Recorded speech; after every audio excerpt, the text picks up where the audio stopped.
എന്നല്ലേ ഓർമ്മശക്തി ഞാൻ അതിനെ കണ്ടപ്പോൾ തന്നെ എനിക്ക് ആ കാര്യം തന്നെ ഓർമ്മ വന്നത്. പിന്നെ നല്ല ഓർമ്മശക്തിയാണ്. ആർക്കെങ്കിലും ഓർമ്മശക്തി വേണമെങ്കിൽ ജോണിൻ്റെ അടുത്ത് പോയി ആർപ്പിക്കണം. അത്ര ഓർമ്മശക്തിയാണ്. ഇതിലേക്ക് കൊടുക്കാം. നേരിട്ട് കണ്ടാലല്ലേ ബുദ്ധിമുട്ടൊന്നുമില്ല. ഒന്ന് എന്താ വേണ്ടത് കാര്യം ചോദിക്കേണ്ട കാര്യമുള്ളൂ. നേരിട്ട് കണ്ടെങ്കിൽ ബുദ്ധിമുട്ടൊന്നുമില്ല. നേരിട്ട് കാണണ്ട മാളിക വന്ന് നോക്കിയാണ്.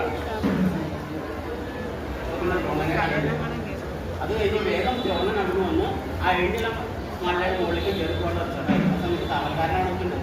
കാവൽക്കാരൻ പറഞ്ഞിട്ട് പല മഹാരാജ ചോദിക്കുന്നത് എൻ്റെ അനുവാദം കൂടാതെ ഒരാൾ മുകളിലേക്ക് കയറ്റിട്ടുണ്ടെന്ന് അനുവാദം കൂടാതെ കാവൽക്കാരൻ്റെ പണിയിൽ കയറ്റിട്ടാൻ പോയി. ദ്രോണ